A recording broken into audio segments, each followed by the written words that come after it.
और दोस्तों जय हिंद और आप सभी का वेलकम है आपके प्रीतम आर्ट्स एकेडमी में। और आज का जो क्लासेस है हम लोग इस क्लास में बात करेंगे क्लास 10 का जो चैप्टर है यूरोप में राष्ट्रवाद का उदय, हम लोग उस पर बात करेंगे। तो आज का जो सेशन है हम लोग इस पर बात करेंगे नेपोलियन के हार के बारे में, फिर नेपोलियन और जो बाकी जो उनको हराने वाली जितनी भी कंट्रियां थी, जितने भी राष्ट्र थी उनका, और नेपोलियन का एक संधि होता है उसके बारे में। नेपोलियन के हारने के बाद वहां पे आधुनिकीकरण भावना आने के बाद फिर से लोग रूढ़िवादी भावना की ओर अग्रसर होते हैं, उसके बारे में। साथ में हम लोग देखेंगे कि जो वियना संधि हुआ था उसमें किन किन शर्तों पे संधि किया गया। साथ में हम लोग देखेंगे कि जोसेप्पे मैत्सनी के बारे में भी देखेंगे कि जोसेप्पे मैत्सनी एक मसीहा था जिसने इटली का एकीकरण पे पूरा फोकस किया था। और हम लोग कुछ कुछ चीजें देखेंगे सेंसरशिप के बारे में, हम लोग साथ साथ में देखेंगे। ठीक है, तो अभी हम लोग बात करते हैं कि नेपोलियन, पता है कि नेपोलियन कौन था, ये सब कुछ तो मैंने पढ़ा चुका है आप लोगों को, पहले ही मैंने पढ़ा दिया था। अब हम लोग बात करते हैं कि नेपोलियन कब हारता है। तो 1815 में क्या होता है कि नेपोलियन हार जाता है, पूरी तरह से नेपोलियन क्या हो जाता है, पराजित हो जाता है। बात करें, अगर हम बात करेंगे कि नेपोलियन 1815 में, कब 1815 में पूरी तरह से हार जाता है। और नेपोलियन जैसे ही हारता है तो पूरा जो यूरोप सरकार है, यानी कि यूरोप में अब फिर से सरकार चलाने के लिए जब राजा का गठन किया गया, या इनके फिर से जब राजा बनने का सोचा गया, तो लोगों के मन में अब एक भावना थी कि अब जो हमारी सरकार बनेगी वह सरकार कैसे बनेगी, वो रूढ़िवादी भावना वाली सरकार बनेगी। कैसी सरकार बनेगी, रूढ़िवादी भावना वाला सरकार बनेगी। ऐसा क्यों, वो हम लोग वियना संधि जब देखेंगे तब मैं इसके बारे में बताऊंगा।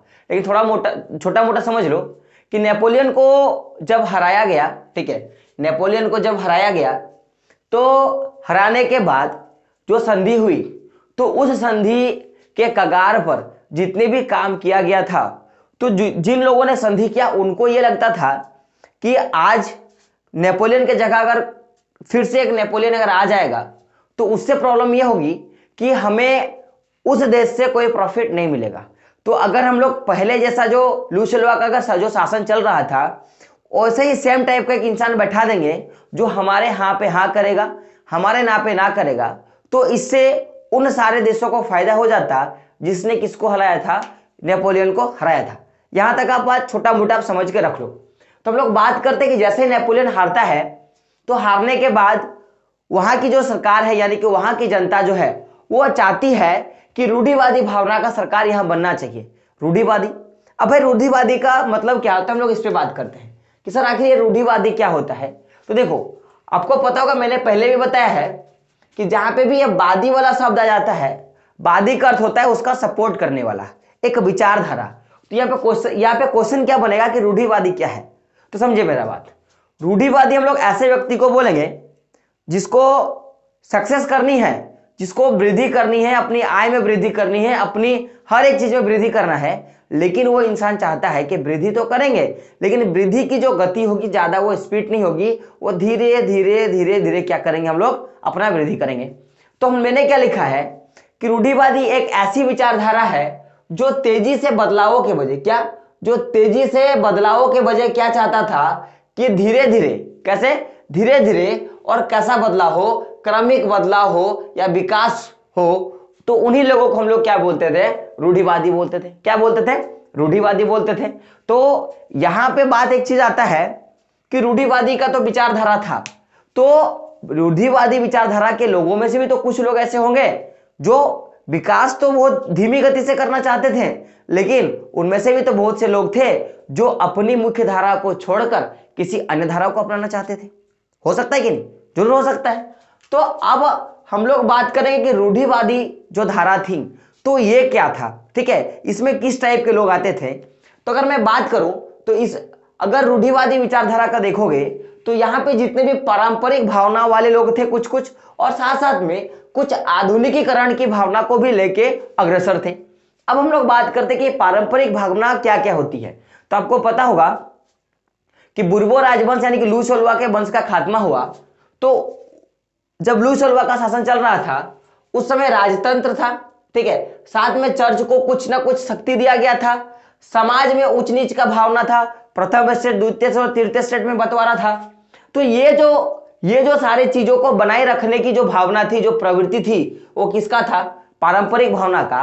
और जो पारंपरिक जो भावना था, यही वाला भावना का लोग क्या चाहता था कि अब की बार जब नेपोलियन हार जाता है तो उसके बाद की जो सरकार बने तो वो सेम वैसा ही सरकार बने जैसा लुईस सोल्वा के शासनकाल में था। बात करें, चलिए हम लोग आगे देखते हैं।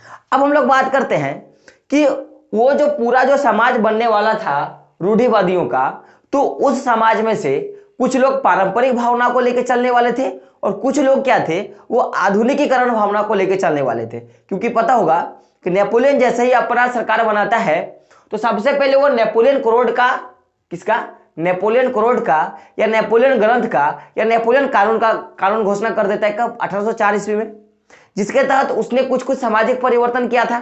ठीक है, चर्च को पूरी तरह से हटा दिया था और भी बहुत कुछ था, है ना, शुल्क संघ लागू किया था और भी बहुत कुछ हम लोगों ने पीछे वाले टॉपिक पे हम लोगों ने पढ़ा था। तो जैसे ही कुछ लोग तो पारंपरिक भावना वाले थे कि उनको अभी भी लगा कि नेपोलियन जो काम करके गया वो गलत था, क्योंकि नेपोलियन को जिन देशों ने हराया था तो वियना संधि के अंतर्गत बहुत सारी जो चीजें थे वो क्या, फ्रांस और फ्रांस की जो संपदा थी उससे छीन ली गई थी। तो उनसे जो लोग हैं उनको क्या लगा कि साला नया वाला जो सरकार बना, जो आधुनिकीकरण का जो सरकार बना, आधुनिकीकरण वाली भावना का जो सरकार बना, उससे हमें लॉस हो गया। तो ये जो सरकार फिर से बनेगी तो उसमें हम लोग पीछे ही वाला अगर राजा रखेंगे तो हमारी जो संपदा है, हमारी जो संसाधन है वो तो लूटेगी नहीं। पॉइंट यहां पे ये था कि जब वियना संधि में कुछ कुछ चीजें जब लूट ली गई, कहां से, फ्रांस से, यूरोप से, तो फिर दिक्कत कहां पे पैदा हुआ कि तब लोगों को लगा कि पहले वाला ही था तो ठीक था, पहले वाला ही था तो क्या था, ठीक था। तो इसीलिए लोगों के मन में जब नेपोलियन जब 1815 में हार जाता है तो उनके मन में क्या चलता है कि अब की जो हमारी सरकार बनेगी वो सरकार कैसी बननी चाहिए, तो पहली वाली जो सरकार है सेम उसी टाइप की बननी चाहिए। बात करें तो हम लोग आधुनिक, अगर हम लोग पारंपरिक जो लोगों की भावना थी उनकी भावना कैसी थी, राजतंत्र को फिर से रखेंगे, साथ में चर्च की शक्ति फिर से दे देंगे, और जो सामाजिक उच्च नीच का भावना था, प्रथम स्टेट, द्वितीय और तृतीय स्टेट, तो वो वाला भावना हम लोग क्या करेंगे, बरकरार रखेंगे। लेकिन जो लोग आधुनिकीकरण भावना से प्रेरित था उनका मानना था कि नेपोलियन ने जो भी सामाजिक परिवर्तन किया है, जो भी सामाजिक परिवर्तन किया है, तो उनको क्या करना चाहिए, लगातार रखना चाहिए। क्या करना चाहिए, लगातार रखना चाहिए। तो अब देखोगे मैंने यहाँ पे एक पॉइंट बनाया हुआ है कि आधुनिकीकरण के कारण से ही, क्योंकि देखो अब अगर ये जो रूढ़िवादी लोग हैं इनमें से दो लोग थे, एक जो पारंपरिक भावना को लेकर चलते थे और एक जो क्या लेके चलते थे, आधुनिकीकरण भावना को लेकर चलते थे। तो जो लोग पारंपरिक भावना को लेकर चलते थे उनको राजतंत्र ये सब को फिर से खड़ा करना चाहते थे, लेकिन जो लोग आधुनिकीकरण का भावना लेके चलते थे तो उनका मानना था कि अगर आप फिर से ये सारी जो चीजें हैं, राजतंत्र, चर्च वाला फिर से पादरी वर्ग का उदय, सामाजिक जो उच्च नीच की भावना है उसको अगर आप फिर से खड़ा करते हो और साथ में जो आधुनिकीकरण का जो भावना जो लाया गया है नेपोलियन के द्वारा, जो परिवर्तन किया गया है, उससे क्या होगा, उससे जो यूरोप के जो सम्राट है, जो यूरोप में जो निरंकुश सरकार है उसको क्या मिलेगा, बल मिलेगा। तो यहां पे क्या लिखा गया है कि आधुनिकीकरण के कारण क्या होगा कि राजतंत्र व्यवस्था को सक्षम और मजबूत बनाया जा सकता है। अब ऐसा लोग क्यों कहते थे, क्योंकि बोल रहा है कि आप आधुनिकीकरण हो तो आपके पास आधुनिक सेना होगा, आपके पास कुशल नौकरशाह होगा, आपका कोई भी काम फटाफट तुरंत हो जाएगा। किसी से लड़ने के लिए जाओगे सीधा परमाणु बम गिरा दो, आपका खेला ही खत्म, आप जीत जाओगे। साथ में आपकी जो अर्थव्यवस्था होगी उसमें बहुत तरह की तेजी आ जाएगी, और जो सामंतवाद था यानी कि जो दूसरा वर्ग था, जो कुलीन वर्ग था वो और जो भूदास जो व्यवस्था था जो नेपोलियन ने समाप्त किया था, अगर ये समाप्त रहा तो ही हमारा क्या हो सकता है, विकास जो है वो संभव होगा। ये किसका मानना था, तो रूढ़िवादियों में से ऐसे लोग जिनकी सोच कैसे थी, आधुनिकीकरण का था। कैसा था, आधुनिकीकरण का था। तो उनका सोचना क्या था कि अगर हम लोग आधुनिकीकरण लाएंगे अपने समाज में तो राजतंत्र व्यवस्था सक्षम होगा और जो हमारी पूरा जो राज व्यवस्था है वो कैसा हो जाएगा, पूरा मजबूत हो जाएगा। साथ में इनका मानना था कि अगर हमारे पास आधुनिक सेना होगा तो हम लोग कोई भी लड़ाई जल्दी लड़ सकते हैं। साथ में अगर हमारे पास कुशल नौकरशाह होगा तो कोई भी काम चुटकियों में हो सकता है, और हमारी जो अर्थव्यवस्था है, जो हमारी आर्थिक स्थिति को क्या कर सकता है, तेजी दे सकता है। हम लोग जल्दी से क्या कर सकते हैं, अपनी इनकम को बढ़ा सकते हैं। और साथ साथ में जैसे ही नेपोलियन ने जो ये सामंतवाद और जो ये भूदास जो व्यवस्था था जैसे इसको समाप्त किया, तो लोगों का ये भी मानना था कि ये जो दो व्यवस्था है इसको हमेशा के लिए समाप्त कर देना चाहिए, क्योंकि इन दोनों व्यवस्था से हमारी दिक्कत क्या हो जाएगी कि हमारी जो आर्थिक गतिशीलता है वो धीरे धीरे क्या हो जाएगी, कम हो जाएगी, लोप होने लगेगी। बात करें, चलिए हम लोग अब आगे देखते हैं। तो यहां तक हम लोग बात करेंगे, तो यहां तक हम लोगों ने रूढ़िवादी की जो भावना है तो हम लोग उसके बारे में हम लोग थोड़ा बहुत देख लिए, क्योंकि फ्रांस में रूढ़िवादी की भावना को लोग क्यों चाहते थे कि नेपोलियन के हारने के बाद जो सरकार बने वो पहले जैसा सरकार बने, हम लोग उसके बारे में थोड़ा बहुत डिस्कशन किए।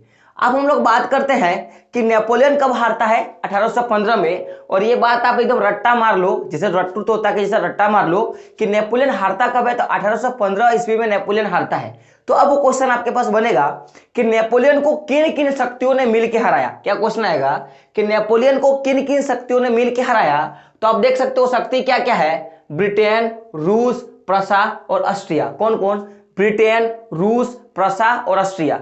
कौन से देश मिलकर हराते हैं, तो ब्रिटेन, रूस और प्रसा जो है वो मिलकर किसको हराता है, नेपोलियन को हरा देता है। बात करें, अब देखिए जैसे ही नेपोलियन हार जाता है तो हारने के बाद क्या होता है कि एक संधि होती है, उस संधि का नाम क्या है, वियना संधि, और इसी को बोलते हैं ट्रीटी ऑफ वियना। क्या बोलते हैं, ट्रीटी ऑफ वियना। तो कभी क्वेश्चन आएगा आपके पास कि बताइए कि वियना संधि कब हुआ, तो 1815 में जैसे ही नेपोलियन हार जाता है तो हारने के बाद 1815 में क्या होता है, वियना संधि होती है। अब ये क्वेश्चन आएगा कि वियना संधि नेपोलियन और किसके बीच हुआ था, तो आपको क्या बताना है, ब्रिटेन, रूस, प्रसा और ऑस्ट्रिया। कौन कौन, ब्रिटेन, रूस, प्रसा और ऑस्ट्रिया। अब कभी क्वेश्चन आएगा कि नेपोलियन के हारने के बाद कौन सा संधि हुआ था, तो आपको क्या बताना है कि वियना संधि हुआ था। बात करें, अब हम लोग थोड़ा वियना संधि के बारे में डिस्कशन करते हैं कि वियना संधि है क्या और वियना संधि में क्या क्या जो शर्तें थी या वियना संधि क्यों किया गया था उसके उद्देश्य के बारे में देखेंगे। तो सबसे पहले हम लोग बात करेंगे कि वियना संधि क्या है। तो यह नेपोलियन और जो यूरोप देश के बीच में हुआ था। कौन सा देश, तो ब्रिटेन, रूस, प्रसा और ऑस्ट्रिया के बीच में यह संधि हुई थी। अब हम लोग जैसे ही बात करेंगे कि अब भाई कि अब नेपोलियन की ओर से तो नेपोलियन खुद गया होगा अध्यक्षता करने के लिए, अपना बात रखने के लिए, लेकिन जो बाकी जो यूरोप कंट्रियां थी जैसे कि ब्रिटेन, प्रसा, रूस और ऑस्ट्रिया, तो इन सारे देशों ने अपना तो प्रतिनिधित्व जरूर भेजा होगा अपनी बातों को रखने के लिए।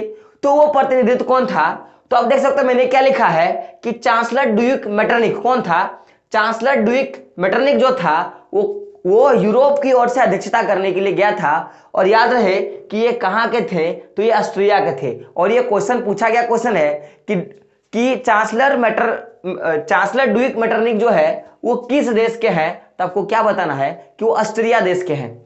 साथ में कभी क्वेश्चन आएगा कि वियना संधि की अध्यक्षता किसने की थी, तो अब भी आपको क्या बताना है कि चांसलर ड्यूक मेटरनिक ने किया था। बात करें, अब हम लोग देखते हैं थोड़ा संधि का उद्देश्य, आखिर यह संधि क्यों किया गया था, वियना संधि का उद्देश्य क्या था, किस उद्देश्य के कारण नेपोलियन और जो बाकी जो यूरोप कंट्रियां हैं कौन से जिन्होंने उनको मिलकर हराया था, ब्रिटेन, रूस, प्रसा और ऑस्ट्रिया, तो आखिर इसका उद्देश्य क्या था। तो आपको पता होगा कि नेपोलियन जैसे ही अपना साम्राज्य को स्थापित करता है, जैसे ही वो अपना राजा बन जाता है, तो उसके बाद नेपोलियन दिखाता है क्या है कि मैं यहाँ पे जनतंत्र को स्थापित कर रहा हूँ और मैं जैकोबिन क्लब के थ्रू से पूरे विश्व में मैं ये प्रचार कर रहा हूँ कि राष्ट्रवाद की जो भावना है वो अग्रसर होनी चाहिए, लोगों तक वो पहुंचनी चाहिए। लेकिन यहाँ पे दिक्कत क्या हो जाती है कि वो दिखा रहा है कुछ और कर रहा है कुछ। दिखा रहा है कुछ मतलब वो दिखा रहा है कि हमारी जो सरकार चल रही है वो कैसा चल रही है, जनतांत्रिक सरकार चल रही है, लेकिन वो साथ साथ में क्या करता है कि अपना तो साम्राज्य है ही, साथ में जो उसके अगल बगल का जो क्षेत्र है उसको भी वो क्या करता है, अपने आधिपत्य अपने अधिकार में लेने का वो कोशिश करता है और वो लड़ाई लड़ने लगता है आसपास के इलाकों से। तो अब जो फ्रांस है, तो फ्रांस के अगल बगल में तो यही सारी कंट्री आएगी ना, कौन चाहे आप देख सकते हो ब्रिटेन है, रूस है, प्रसा और ऑस्ट्रिया। तो इनको प्रॉब्लम हुआ, तब इन्होंने क्या किया कि जो नेपोलियन है उनसे युद्ध लड़ा और नेपोलियन को 1815 में वो हरा देता है। उसके बाद संधि हुआ। तो संधि का उद्देश्य क्या था कि जो नेपोलियन ने अपने युद्ध के दौरान या नेपोलियन ने अपने शासन काल के दौरान जो भी परिवर्तन किया था, जो भी बदलाव किया था, उसको क्या करना है, खत्म करना है। वियना संधि का मेन मोटो क्या था कि जो नेपोलियाई युद्ध के दौरान या नेपोलियन सरकार के दौरान जितनी भी सारी सामाजिक बदलाव किए गए था उनको क्या करना है, हटाना है। क्योंकि आपको पता होगा लुई सेल्वा को तो उतना दिमाग था ही नहीं। लुई सेल्वा का जब दिमाग नहीं था तो वो तो ये जो सारे देश हैं, जो ब्रिटेन, रूस, प्रसा और ऑस्ट्रिया, लोग साथ लड़ने के लिए जाता नहीं। लेकिन नेपोलियन था, उसको दिमाग था, वो पढ़ा लिखा था, तो वो जाके लड़ सकता था। तो यहाँ पे जैसे वो लड़ने के लिए गया, तो अब यहीं से लोगों को लगा कि जो अगर हम लोग फिर से बुर्बो राजवंश को स्थापित कर देंगे तो जाहिर सी बात है कि बुर्बो राजवंश हमारे लिए क्या हो जाएगा, एक कठपुतली के समान हो जाएगा और वो मेरे ही इशारे पे काम करेगा। तो इसीलिए वियना संधि हुआ। मेन मोटो क्या था वियना संधि का होने का, कि मैं अगर अपने ही आदमी को वहां पे बैठा दूंगा तो सारी जितनी भी बातें होंगी वो मेरी तरह से होंगे, जो मैं बोलूंगा वही होगा। तो मेन मोटो यही था और उसका कोई दूसरा मोटो नहीं था। तो ऐसे दिखा क्या रहा था कि वियना संधि क्यों किया गया, तो नेपोलियन ने जितने भी बदलाव किए थे अपने शासनकाल के दौरान, उसको मैं क्या कर रहा हूं, चेंज कर रहा हूं। यह कह के क्या किया गया था, वियना संधि किया गया था। तो अब हम लोग देखते हैं कि कुछ शर्तें थी या कुछ कुछ उद्देश्य था जिसको परिवर्तन किया गया था, तो उसके बारे। तो पहले आपको पता होगा कि नेपोलियन जैसे ही आता है शासन में, तो सबसे पहले वो क्या करता है, जो बुर्बो राजवंश है, किसको, बुर्बो राजवंश को क्या करता है, सत्ता से हटा देता है। क्या करता है, सत्ता से हटा देता है। लेकिन जैसे वियना संधि होता है तो वियना संधि सबसे पहला काम क्या करता है कि सत्ता पर, किस पे, सत्ता पर फिर से बुर्बो राजवंश को लाता है। क्या करता है कि फिर से बुर्बो राजवंशों को लाता है। तो अभी क्वेश्चन आएगा कि किसके द्वारा बुर्बो राजवंश को खत्म कर दिया गया था, तो आपको क्या बताना है, नेपोलियन के द्वारा। आपको भी क्वेश्चन सबका आएगा कि किसके पहल से, किस संधि के पहल से बुर्बो राजवंश को फिर से फ्रांस में स्थापित किया गया, तो आपको बताना क्या है, वियना संधि के फलस्वरूप फिर से बुर्बो राजवंश को क्या दे दिया गया, सत्ता दे दिया गया। साथ में अब इनका मानना था कि जिस तरह नेपोलियन आया और अपना, अगर मान लो कि नेपोलियन का क्षेत्र है, बाकी क्षेत्र का वो विस्तार कर रहा था, तो अगर मान लो कि कभी ऐसा भी होगा कि ये बुर्बो राजवंश का जो राजा आएगा वो भी पगला जाएगा और वो भी अगर अपना क्षेत्र का अगर विकास करने लगेगा तो मेरे को प्रॉब्लम हो जाएगी। तो अब क्या करता है कि फ्रांस ने नए इलाकों को खो दिया।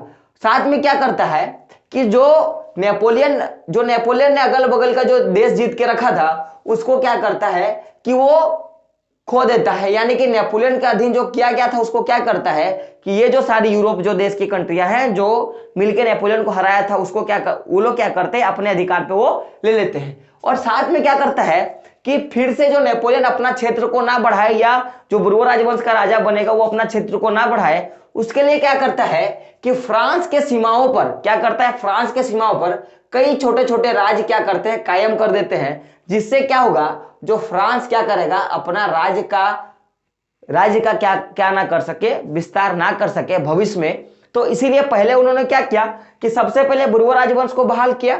साथ में जो नेपोलियन ने जितने भी आसपास के जो क्षेत्र जीते थे लड़ाई युद्धों में, तो उनको तो पहले क्या किया, जिनका था उनको दे दिया।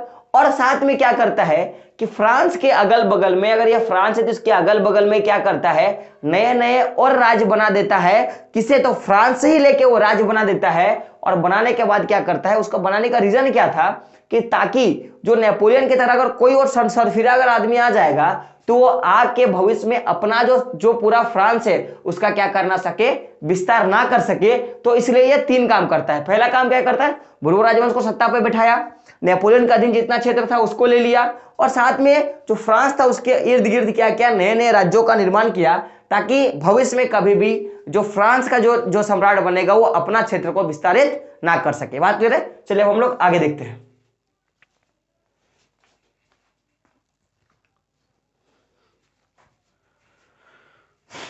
तो अगर हम लोग अब देखेंगे नेक्स्ट पॉइंट जो हमारा चौथा नंबर का पॉइंट है, तो अब देखिए, अब आपके मन में क्वेश्चन यह होगा कि सर आपने बोला कि अगल बगल का जो राज्य है, यानी कि उसके जो आसपास का जो क्षेत्र है या फिर जो है वहां पे नए नए राज्य निर्माण करता है, तो कहां पे कौन सा राज्य निर्माण करता है।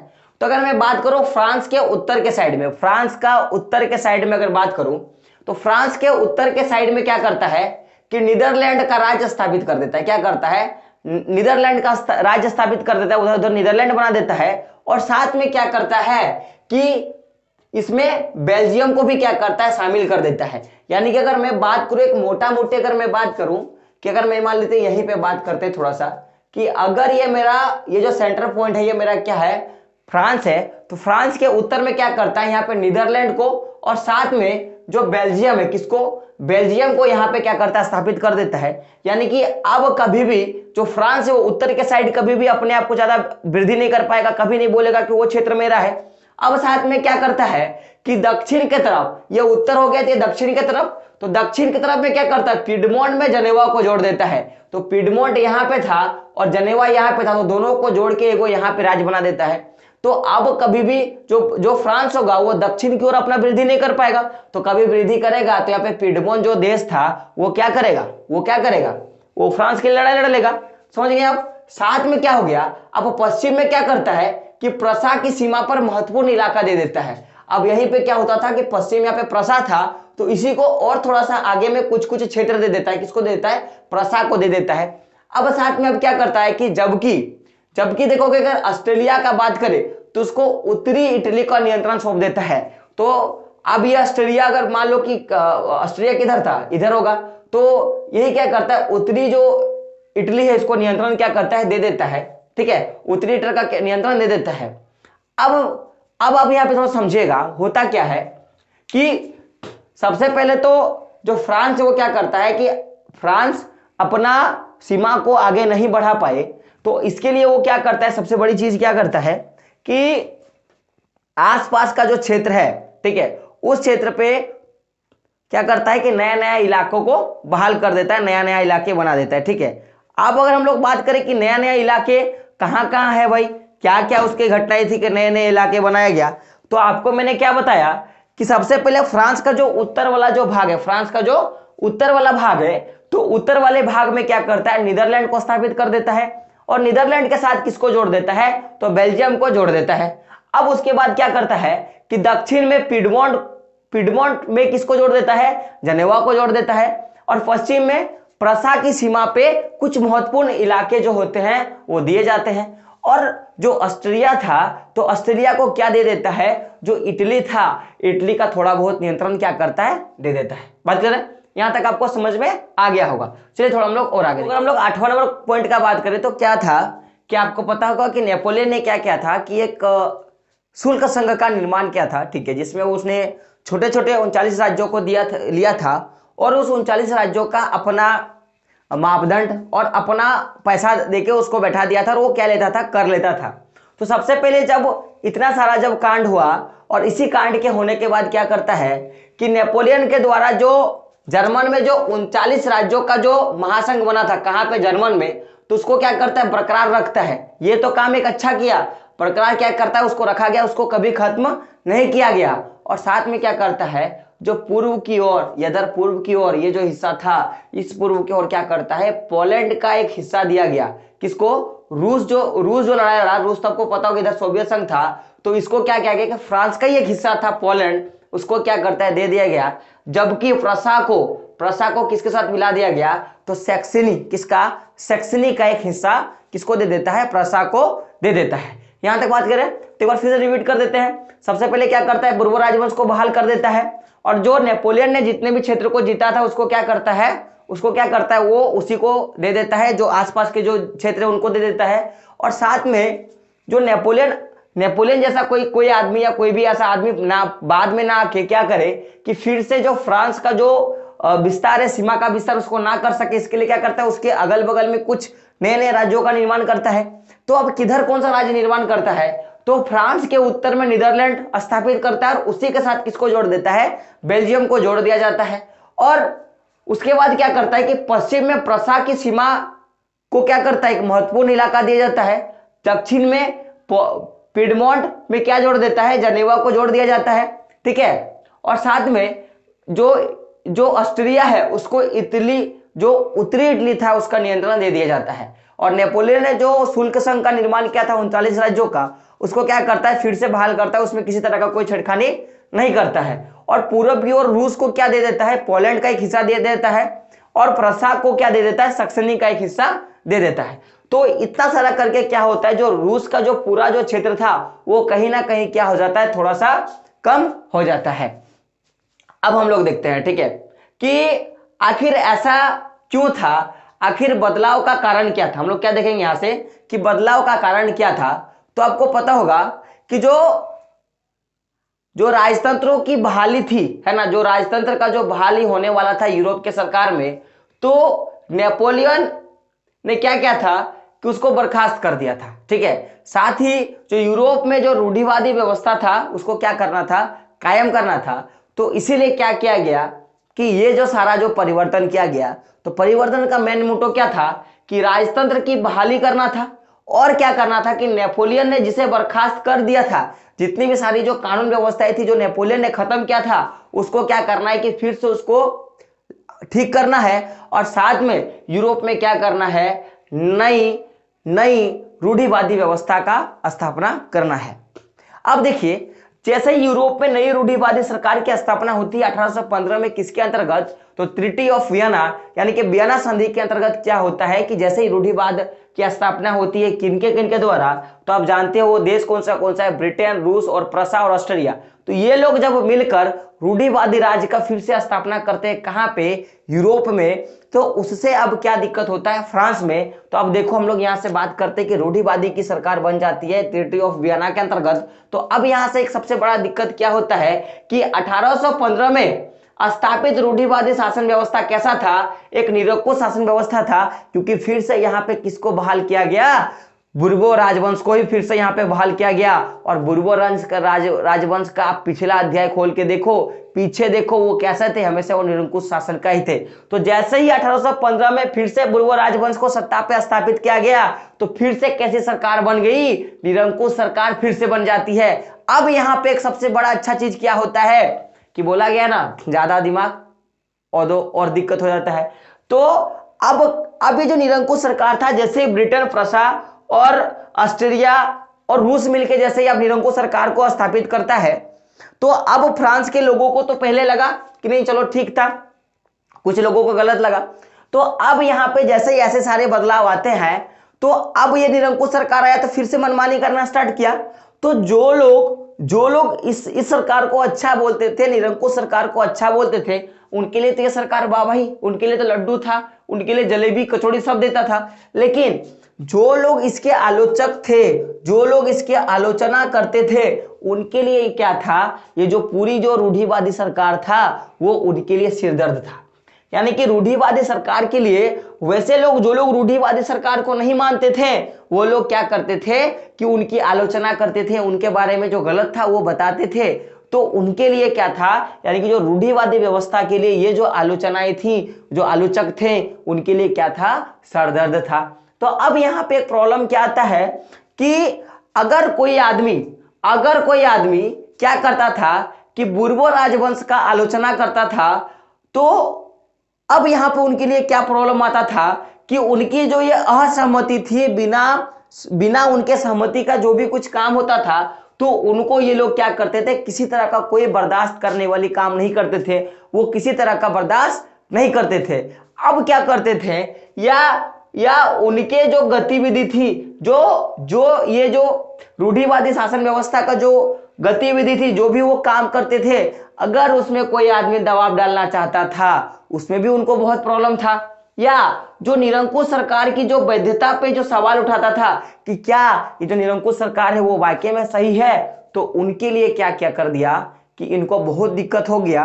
तो अब जैसा ही ये सारे जो काम करते थे, कौन, जो बहुत तरह के निरंकुश सरकार को बहुत सारी चीजें बोलते थे, या जो निरंकुश सरकार के बिना पूछे बहुत सारे काम कर देते थे, उनके बिना पूछे ही, या जो लोग उनके गतिविधियों को खराब बोलते थे, तो उनके लिए क्या किया गया कि अब उनके लिए यहां से कानून बनाना वो स्टार्ट करते हैं।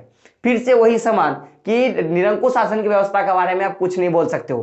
तो आखिर बताओ, ये सारी जो चीजें हैं ये कौन बोलेगा, कि क्योंकि देखो, लोगों को समझ में कब आता है, जब वो पढ़ाई करते हैं। उनको जब पढ़ाई माइंड पे घुसता है, लिखी हुई चीजें जब देखते हैं, तब उनको सही गलत का फर्क होता है। तो ये जो सही गलत का जो फर्क था, ये ज्यादातर किसके माध्यम से, अखबारों के माध्यम से, नाटक के माध्यम से, कविताओं के माध्यम से लोगों तक पहुंचती थी। तो इसीलिए जो 1815 का जो रूढ़िवादी सरकार का बना, तो उसने सबसे पहले क्या किया, अपनी एक कानून बनाई, और उस कानून का नाम क्या था, सेंसरशिप। कौन सा कानून था, सेंसरशिप कानून था। तो आखिर ये सेंसरशिप कानून है क्या, हम लोग इस पे बात करते हैं। तो सेंसरशिप कानून क्या था, जो प्रेस को जितना भी आजादी दिया गया था, प्रेस को जितनी भी तरह की स्वतंत्रता दी गई थी, उसको क्या करना था, उसको रोकना ही क्या का था, सेंसरशिप था। तो अब सेंसरशिप का उद्देश्य क्या था कि जितने भी तरह के अखबारें हैं, जितनी तरह के नाटकें होते हैं और जितनी तरह के किताबें हैं या जितनी तरह के गीतें हैं, अगर उनमें किसी भी तरह का फ्रांसीसी क्रांति से जुड़े, फ्रांसीसी क्रांति से जुड़े, यानी कि फ्रांस में पहले का राजा बहुत अच्छा था नेपोलियन, वो वाला बात, या अभी का राजा जो है वो बहुत गंदा है, अगर इसी तरह का कुछ भी दिखाया जाएगा तो उनकी जो आजादी वो छीन ली जाएगी, या उनको सेंसरशिप के तहत उनकी जो पूरी प्रॉपर्टी है वो क्या कर लिया जाएगा, जब्त कर लिया जाएगा। ये कौन लगा देता है? तो जो रूढ़िवादी की सरकार बनता है 1815 में, वो ऐसा काम कर देता है। अब हम लोग बात करते हैं कि उसी में एक आदमी था जिसका नाम था जोसेफ मैथ्यनी, और ये बहुत बड़ा पागल इंसान था। क्यों मैं इसको पागल बोलता हूं? क्योंकि ये बहुत अच्छे थे, क्योंकि इनको पता था कि सेंसरशिप कानून के तहत, किसके? सेंसरशिप कानून के तहत हम किसी भी तरह का किताब नहीं लिख सकते हैं, किसी तरह का हम कुछ नहीं कर सकते हैं। तो जो मैथ्यनी था ये क्या करता है कि एक इटली का, किसका था? इटली का एक बहुत बड़ा क्रांतिकारी था। और आपको पता है कि इटली को किसके नियंत्रण पे सौंप दिया गया था? तो वो ऑस्ट्रिया के नियंत्रण पे सौंप दिया गया था। किसके नियंत्रण पे? ऑस्ट्रिया के नियंत्रण पे इटली को सौंप दिया गया था। तो यही वाला जो बात है ये मैथ्यनी को बहुत खटका, और मैथ्यनी वहां से इटली क्रांतिकारी के रूप में उभर के आते हैं। और आपको मैं बता दूं कि इनका जन्म, किसका? मैथ्यनी का जन्म कितना में हुआ था? 1807 में। और ये क्वेश्चन हर बार का पूछा गया क्वेश्चन है कि जोसेफ मैथ्यनी का जन्म कब हुआ था? तो घटना कब है? 1807 में जोसेफ मैथ्यनी का जन्म हुआ था। कहां पे? तो जनेवा में। कहां पे? जनेवा में जोसेफ मैथ्यनी का जन्म हुआ था। और मैंने जो क्वेश्चन आंसर की जो हमारा जो पार्ट चलता है, पार्ट 1, पार्ट 2, पार्ट 3, मैंने उसमें आपको बताया है।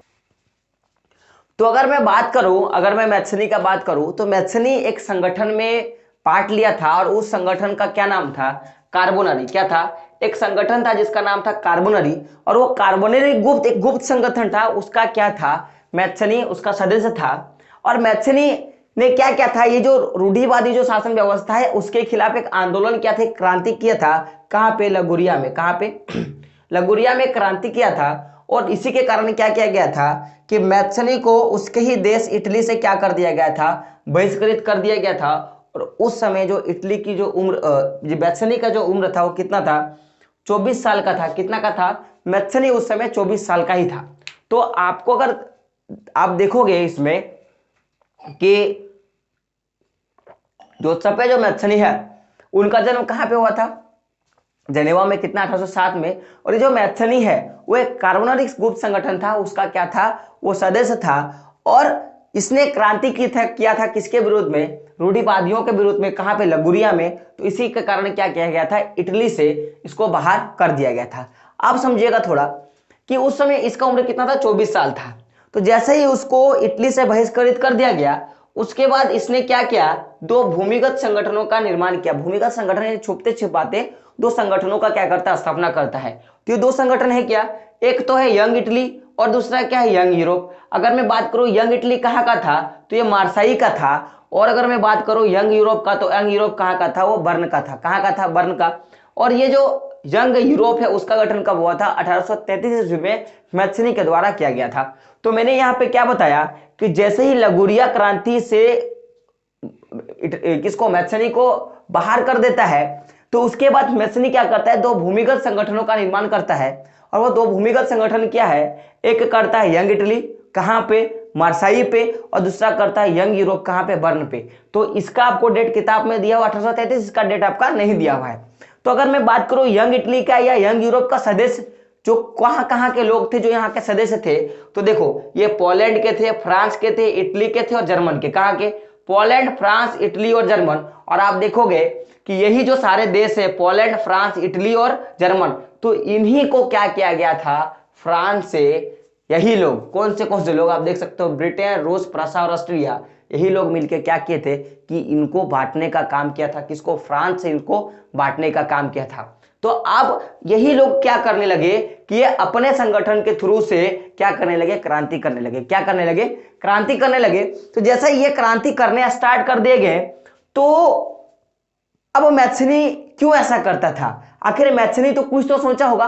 तो मैथ्यनी का मानना था कि ये साम्राज्यवाद, ये राष्ट्रवाद कुछ नहीं होता है। बस एक चीज जान लो कि मैथ्यनी का क्या मानना था कि ईश्वर के मर्जी के अनुसार अनुसार राष्ट्र ही क्या होता है, राष्ट्र ही क्या होता है कि मनुष्य की प्रकृति की का है, यानी कि राष्ट्र बस मनुष्यों के लिए है और किसी के लिए नहीं है, ना राजा के लिए है ना कृषि संगठन के लिए है। तो जब तक ईश्वर नहीं चाहता है तब तक हम लोग कुछ नहीं कर सकते। तो ईश्वर के खिलाफ फिर क्यों रूढ़िवादी व्यवस्था को अपनाई हम लोग, मैथ्सनी का क्या था, ये मानना था।